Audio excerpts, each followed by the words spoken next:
we don't talk about a lot of positives on this show because when you deal with politics in the state that it is right now in the United States of America, there really aren't many positives. Our current president is a right-wing lunatic who is pretty rapidly trying to turn our country, our liberal democracy, into a right wing dictatorship. There are so many open fascists in the conservative party.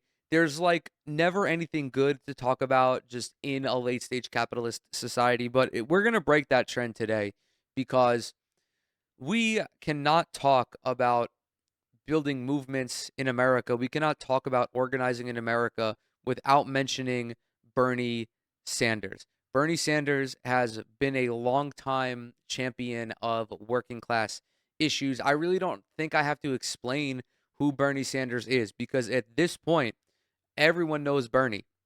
And the overwhelming majority of people in this country view him positively. Year over year, he is the most highly rated member of Congress, and it's because he has a clear set of principles and a clear set of values, but above all else, he is a genuine ally for the working class. And it doesn't matter if you're conservative, independent, or a Democrat.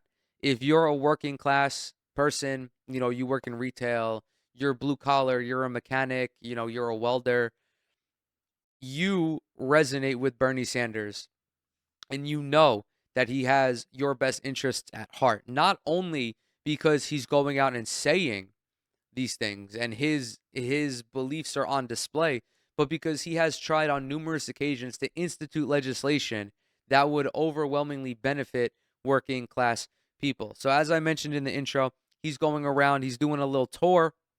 He's on his Eras tour, I guess you could call it. He is currently on the Fight the Oligarchy tour, where he goes around to all of these swing districts or these districts that flipped from Democrat to Republican in 2024 and is basically just outlining how detrimental Donald Trump's presidency is going to be to them. And this is a necessary thing to do because Donald Trump on the campaign trail lied a lot. He spoke a big game about fixing the economy, although it was mostly just based on vibes. He didn't really have an actual position on remedying the explosive cost of living increase, but people wanted change.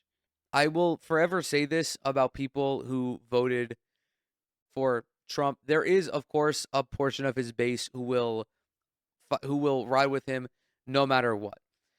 But understanding how far right leaders come into power is crucial in understanding why an additional portion of the Republican Party voted for Donald Trump and why, like groups who previously didn't vote for Donald Trump did, namely young people who have since flipped on him. It's because when you are experiencing distress domestically, whether that mostly economically, you seek change. And unfortunately, right-wing leaders are more brazen in their willingness to undergo radical change. The unfortunate reality is that this radical change almost always benefits corporations and the 1%. There is really no left wing leader beyond Bernie Sanders. Let me rephrase it this way. There is no progressive leader that the Democratic Party would put in a prominent role in order to win. Bernie has revolutionary potential. Bernie would have drastically changed American politics for the better had he won in 2016 or had he won in 2020. But instead, he got fucked out of the Democratic nominee by the establishment, by Hillary Clinton, by Joe Biden. But just because he's probably not going to be president in 2028, I don't want him to be president in 2028 because he'll be like 86. And at a certain point, this guy just needs to retire. But he will not stop until he's physically incapable of stopping. And that's another thing that really resonates with people. I feel like the fact that this guy is 83 and is still going around the country it really does speak to the character of this man. But okay, enough glazing. I've enough glazing, Bernard. Let's go ahead. Let's get into the actual article, courtesy of the Associated Press. Drawing huge crowds, Bernie Sanders steps into leadership of the anti-Trump resistance. Bernie Sanders is standing alone in the back of a pickup truck shouting into a bullhorn. He's facing several hundred ecstatic voters huddled outside a suburban Detroit high school. The group that did not fit inside the high school's gym or two overflow rooms. The crowd screams in delight when he tells them that a combined total of 9,000 people showed up for this rally. Quote, what all of this tells me is not just in Michigan or in Vermont, the people of this country will not allow us to move towards oligarchy. They will not allow Trump to take us into authoritarianism. We're prepared to fight, and we're going to win.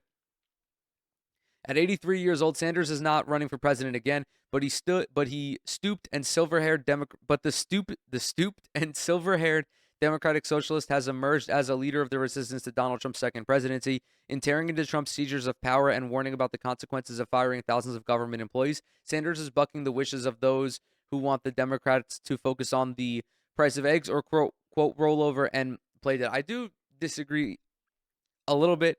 Democrats should talk more about Donald Trump's inability or unwillingness to tackle the cost of living, whether that be food prices, whether that be housing prices. That is an issue that people deal with on a daily basis. The government's like the cutting of government workers, I think is a fine talking point if you mention it, if you talk about it properly. But a lot of the times, like, Democrats just are so fucking shitty on messaging that they're just like, oh yeah, all these people are getting cut. Or Chuck Schumer is like, Donald Trump is defunding the police by freezing aid or whatever. Like, no, if you're gonna talk about the the dismantling of the administrative state, talk about how cutting more workers at the FDA will only lead to contaminated meat, and they won't allow to review like medications and medical devices as promptly, or they won't be able to issue revisions for medical devices as promptly. Yeah, I definitely don't agree with fucking Hakeem Jeffries, who's like, we have no leverage. We just, what can we do? And he's like, just don't do anything. It's like, no, dude, like, are you fucking stupid? We are on the precipice of fascism. You can't just fucking sit and do nothing. For now, at least, Sanders stands alone as the only elected progressive willing to mount a national campaign to harness the fear and anger of the sprawling anti-Trump movement. He drew a crowd of 4,000 in Kenosha, Wisconsin on Friday. He faced another 2,600 or so the next morning, a few hours away in Altoona, a town of less than 10,000 residents. Oh my God, 25% of this town came to watch Bernie speak. And I don't know what percentage of this town is voting age. That is a huge portion of the voting population. Oh my God. And his crowd of 9,000 in suburban Detroit exceeded his own team's expectations by design. Each stop was in a swing U.S. House district represented by a Republican. Sanders, who was just elected to his fourth Senate term from Vermont, conceded that this is not the role he expected to play at this stage of his career. In fact, his team intentionally waited in the early weeks of the Trump presidency to launch what they are now calling a Stop the Oligarchy tour to see if a high-profile Democrat would fill the leadership void. The Democratic Party has basically fumbled this in every way, shape, or form. Obviously, by allowing Chuck Schumer and Hakeem Jeffries to remain in their respective leadership positions.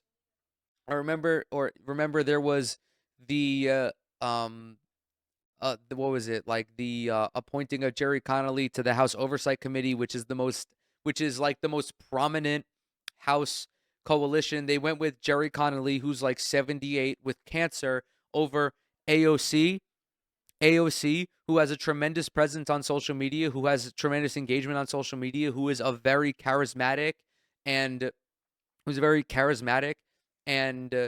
coherent speaker. They fucked her over as well. Instead, Sanders, who is not a Democrat himself, despite allying with Senate Democrats and running twice for the party's presidential nomination, he does caucus with Democrats as well, has people wondering if he's considering another White House bid. This is not like presidential campaign rallies, isn't it? But I'm not running for president, and this is not a campaign. You got to do what you got to do. The country's in trouble, and I want to play my role. Yeah, I think Matt Iglesias had a tweet where he was questioning Bernie's motives, asking if he's planning for a run in 2020. And it was actually AOC who quote tweeted him and was like, "No, some people actually are just good-hearted people and do things because it's the right thing to do." Since losing the White House, Democrats across Washington have struggled to coalesce behind a consistent message or messenger to stop Trump's aggressive moves to slash the government workforce, weaken federal oversight, and empower tech titan Elon Musk to execute his vision. There have been no centralized movements to organize the anti-Trump resistance. You look around, who else is doing it? No one, said AOC of Sanders' efforts. My hope is that the dam will break in terms of Democrats going on the offense. We need to take the argument directly to the people. Why don't like the millennial Democrats and the Gen Z Democrats, why don't they get together and build some sort of, I don't know if you can call it like a coalition, but build something amongst yourselves? Because obviously the older Democrats are unwilling to do fucking anything. And I get it. AOC is incredibly popular in her district. She has tremendous reach, but you need a coalition. You need multiple Democrats in the House and in the Senate, if there are any, to get together and actively speak out against the tangible damages that the Trump administration is doing in terms of economics, going after Medicaid, going after Social Security. Ocasio-Cortez, a longtime Sanders ally, said she would join him on the road in the coming weeks. She's also planning separate solo appearances in Republican-held congressional districts in Pennsylvania and New York, and perhaps others in places where Republicans have declined to hold in-person town halls where they might face protests. Tim Walz has mentioned this as well. Where I live in Suffolk County, the representatives for, I believe there's 2 districts in Suffolk County, they're not holding town halls. And I think that it would be great if Tim Walz came to Eastern Long Island, came to Suffolk County, Long Island, to have a town hall in their place, because Long Island is a very purple area, right? There aren't really many strong blue places, nor are there many strong red places. There's a lot of, I guess you can call them like independents, but there's really just like a lot of moderate Democrats. It's a very purple district. It's a very purple piece of the political map. And I think that the Democrats could do incredible things by coming here and just spreading their message, especially at a time when Republicans are not doing anything, and also at a time where the 2 Democratic representatives, Laura Gillen and Tom Suozzi, who represent the 2 districts in Nassau County, are becoming increasingly more conservative Democrats. It's not about whether Bernie should or shouldn't be doing this. It's about that we all should, she said. But he is unique in this country, and so long as we are blessed to have that capacity in our side, I think we should be thankful. For beyond Sanders' tour, angry voters have so far relied on grassroots groups like Indivisible to organize a series of local protests. They have been effective in pressuring Trump allies in some cases. A number of House of Representative Republicans facing angry questions have criticized Musk or questioned the cuts being carried out at his allies' behest. There's no shortage of clips online of Republican town halls, of these Republicans just getting absolutely fucking pissed on by their constituents, because these people in these Republican counties are fed up. They don't like the fact that the VA is getting cut. They don't like the fact that veterans are losing their loans and their jobs. They don't like the fact that Medicaid is being attacked. Like, these are real things. They don't like the fact that SNAP is being attacked either. These are real things that actually hurt people's lives. And Republicans either fail to understand that, or they don't want to actually face that problem because they are afraid of drawing the ire of Donald Trump. They are so cowardly. These Republicans who would rather side with Donald Trump over their constituents are fucking cowards. And I hope that at the bare minimum, they get voted out of their districts, because they do not deserve to hold public office. Indivisible co-founder Ezra Levin, who has been critical of many Democratic leaders, praised Sanders for stepping up. Quote, I wish more Democrats were traveling the country, including to red states, to rally the majority against Musk and Project 2025, Levin said. Sure as hell beats Hakeem Jeffries traveling the country for his children's book tour during the constitutional crisis. I'll do you one better. What about Hakeem Jeffries traveling to Silicon Valley to make sure that the few billionaires that haven't yet left for Donald Trump stay with the Democratic Party? During last month's congressional recess, Jeffries made 2 appearances to promote a children's book about democracy. He also traveled to support House Democrats. This past weekend, he was in Selma, Alabama to mark the 60th anniversary of Bloody Sunday. The truth is that few, if any, Democratic leaders have the capacity to draw such crowds on short notice or organize the related logistics on a national scale. The party's nascent class of 2028 presidential prospects, a group that includes Governor Gavin Newsom, Michigan Governor Gretchen Whitmer, and Pennsylvania Governor Josh Shapiro. Actually, I'm going to give up to Whitmer as well, just because I don't like any of these 3 people. They have limited national profiles. They have been reluctant to step too far into the national spotlight so far because they are also cowards. There are so many cowards in electoral politics today. I've been staunchly critical of Gavin Newsom because I think that he is like one of the most offensive moderate Democrats. Same thing with Josh Shapiro. We need an actual progressive Democrat in 2028. There's just no other fucking way to describe it. I understand that polls show that generic Democrats beat Donald Trump by like 5 points, but Kamala Harris was the most generic of generic Democrats. But she would not break from Joe Biden on the issue of the genocide in Gaza. Literally, the first Democratic candidate that says that they will stop the transfer of arms to Israel will win in 2028. Now, Bernie Sanders already introduced this legislation. I don't think that any of the other Democrats are going to follow suit. But when we do talk about 2028 hopefuls, Kyle Kalinske always talks about Jon Stewart, and that's like I'm like agnostic towards Jon Stewart because I do think that he has I do think that his policy is fine. He's obviously, a famous talk show host. He's good on TV, and I understand how useful that is, especially at a time when you no longer have to be a traditional politician to gain national notoriety. But I do think that the Democrats would greatly benefit from someone like Tim Walz or Andy Beshear. Tim Walz was the most popular of the 4 candidates, or he was the most popular of him, Harris, Trump, and JD Vance. And it's because Tim Walz is a normal guy. He's doing great things in Minnesota. He's giving kids lunches. Minnesota has the best healthcare in the country. And he's just like a normal dude. And the Democrats really fucked him up by making him talk exclusively about foreign policy at a time when so much of the country is facing economic distress. I do feel the same about Andy Beshear. He's the Democratic governor of deep red Kentucky. He is a guy who is left enough for me. He's a guy who, despite being a Christian, respects and advocates for the existence and for trans people to get the necessary care that they need.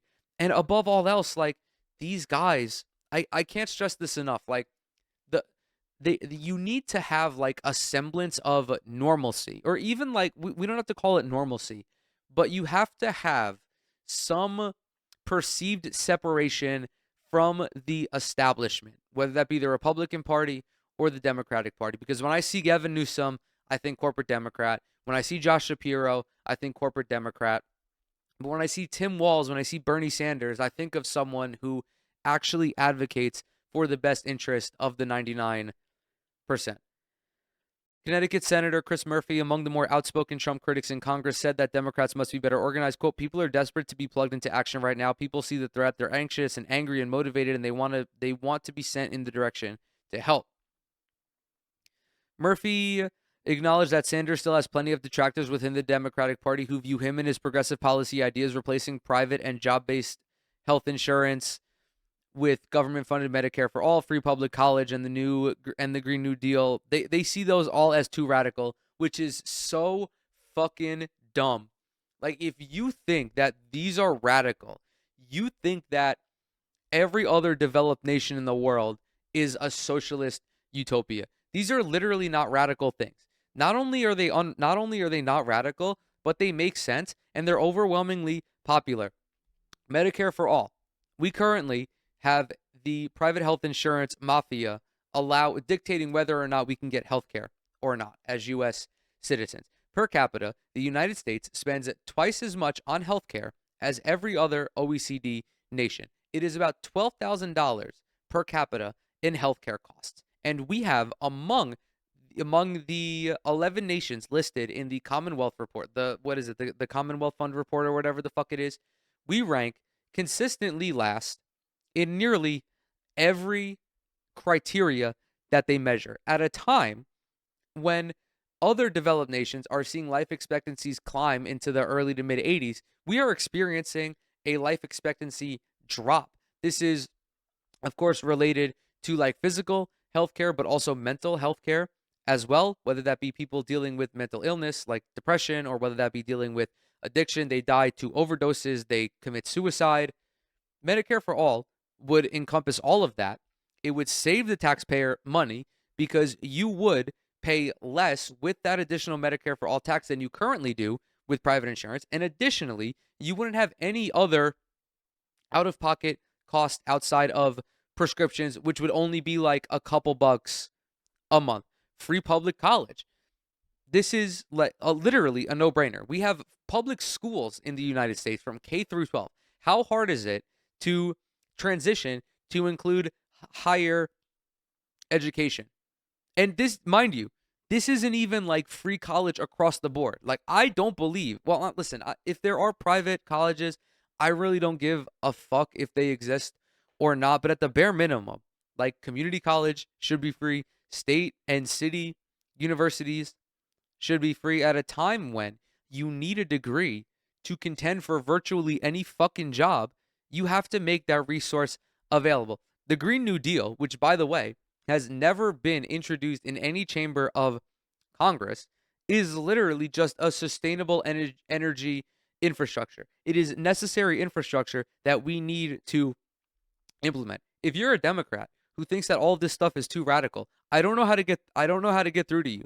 You are just bought and paid for by the billionaires. You exist to serve you exist to enrich the 1%. And as far as I'm concerned, if that's your goal, you're just a Republican. And I hate you. I hate Chris Murphy just as much as I hate the Republicans, because he is not advocating for anything substantial that would improve the lives of his constituents. He, much like his Republicans across the aisle, is a coward. Bernie Sanders, his policy plan is the most overwhelmingly popular one. You can look at polls. You can also look at down ballot initiatives like in Missouri when they voted to raise the minimum wage, or like Kansas when they voted to protect a woman's right to choose. Indeed, it was just 5 years ago when Democrats coalesced around Joe Biden to effectively block Sanders from winning the party's 2020 presidential nomination. Quote, "There are still a few folks who view Bernie as a danger to the party," Murphy said, "whereas I see his message as the core of what we need to build on." How are you playing both sides on this? How? How can you say that Bernie Sanders is too radical, but then also that his messaging is what you have to build on? His messaging is material improvement. It's not aesthetic. It's not just talking about what it looks like to be a progressive. These are actual progressive democratic socialist ideals. Chris Murphy, you cannot have it both ways. You are either in favor of Bernie Sanders' messaging or you're not, because the things that he's talking about are the things that he actually believes. Sanders was a staunch supporter of Biden over the last 4 years, but criticized the Democratic Party in the aftermath of Kamala Harris's loss last fall, declaring that Trump's victory was possible only because Democrats had abandoned the working class. He cooked the one detractor that I have with Bernie. I mean, I have a couple. He voted in favor of Marco Rubio's cabinet appointment. That's not cool. But one of the my biggest issue with Bernie is that he's too nice of a politician. He's too kind. He has too much compassion for not just working class people, which is fine, but also for the people in DC that he caucuses with. Like he's friendly with Joe Biden. He's not overly critical of the Democratic Party. He's just too nice of a guy, and I think that's to his detriment at times. UA, UAW President Sean Fain, who introduced Sanders in Michigan, said more Democrats need to, quote, follow his lead to focus on working class people and working class issues. They've got to take a look in the mirror, in my opinion, and decide who the hell they want to represent, said Fain of Democrats. We've been clear as a union. If they aren't looking out for working class people, we're not going to be there for them. Was it Sean Fain who didn't, I forget which union it was, but there was one, like one of the more prominent unions in the country didn't endorse either presidential candidate, which I thought was fire, because I don't think that you should endorse a candidate that you wholeheartedly don't believe in. Around the time of the election, I was very open about how I was going to vote for Kamala Harris, but I couldn't give a full-throated endorsement for her because she doesn't entirely represent my political beliefs, and because of how dogshit she was on the genocide in Gaza.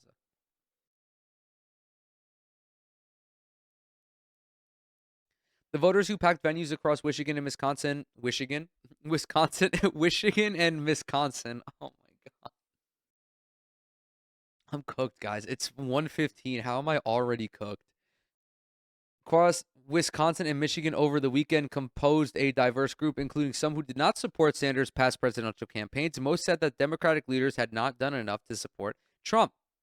I'm here because I'm afraid of our country. The last 6 weeks have been horrible, said Diana Shack, a 72-year-old retired lawyer who attended her first Sanders rally on Saturday. I'm becoming a more avid Bernie fan, especially in light of the work he's doing traveling around the country. These are not normal times. There's this really interesting arc about Bernie Sanders fandom, one that I personally experienced myself.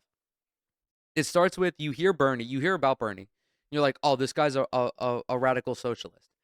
And then you actually like dive into what he believes and you become more and more understanding. You're like, oh, okay, I think this guy has his heart in the right place. And then you just become a stan. It's uncanny. In Kenosha the night before, Amber Scholes, a 50-year-old medical worker, demanded that her party, quote, step up and do something. Quote, Bernie is the only politician I trust, she said. Tony Gonzalez, not the former tight end for the Kansas City Chiefs, said he's worried that Trump will, quote, dismantle historic American standards and try to stay in office beyond the term. The Constitution bars presidents from serving more than 2 terms, even as Trump has suggested he deserves a third, and also as Republicans in the House have introduced legislation to allow Trump to serve a third term. Quote, it's a dangerous time right now, Gonzalez said. What Bernie has to say and the turnout is important. His voice is still being heard. Sanders delivered the same fiery populist message over the weekend that he has for decades, seizing on the nation's economic inequality to call for free healthcare, free public higher education, and stronger social safety nets. Sanders was especially focused on the team of billionaires Trump has appointed to serve as leaders in his administration, including Trump and half a dozen others. Quote, they want to dismantle the federal government and cut programs that working people desperately need. Yes, the oligarchs are enormously powerful. They have endless amounts of money. They control our economy. They own much of the media. And they have enormous influence over our political system. But from the bottom of my heart, I believe that if we stand together, we can beat them. It's unclear how long that Sanders, an octogenarian who has been hospitalized for a heart condition during his 2020 campaign, will continue his role. A spokesperson says Sanders hasn't had any health issues since the 2019 episode. I sincerely believe that Bernie Sanders will not stop doing what he's doing. He will not stop organizing. I don't want to call it campaigning. He won't stop messaging until he's physically unable to do so, like until his vocal cords explode. He is not expected to slow down anytime soon. Sanders is leaning on his 2020 presidential campaign manager, Faiz Shakir, to track his stops, backed by a handful of former presidential campaign staffers working on a contract basis. Shakir, who lost his bid to become the new chair of the DNC, acknowledged strategic differences within the party about how to best combat Trump. Last month, veteran political strategist James Carville, this guy sucks, by the way. He's like shit, just ass, booty cheeks, turd, caca, whatever you want to call it. He fucking sucks, dude. Never write about anything. Just like another coward. He wrote a piece calling for Democrats to, quote, roll over and play dead, betting that Trump and his party would ultimately suffer a political backlash from voters for going too far. One theory is you can play dead. You can strategically retreat, Shakir said, or you play alive. You go out to people and talk to them with conviction and integrity. The Trump administration, I do believe, is going to cause tremendous harm to their voters. And their voters will, and the people who voted for the Republican Party will begin to have a moment of clarity. But the Democrats can expedite that by talking about what's going on, by talking about like the actual impact of what's happening. After Trump's speech, his joint congressional address, Alyssa Slotkin, Michigan senator, did the speech for the Democratic Party. She spent like 90 seconds talking about actual harm that Trump was doing. No mention of the $880 billion cuts to Medicaid. No mention of the removal of SNAP benefits to further line the pockets of the 1%. Like, that is the kind of messaging that Democrats need to get in order. You need to explain to people what Trump is doing, why that is bad, and how that will personally affect them. There's a lot of information out there. There's a lot of propaganda out there.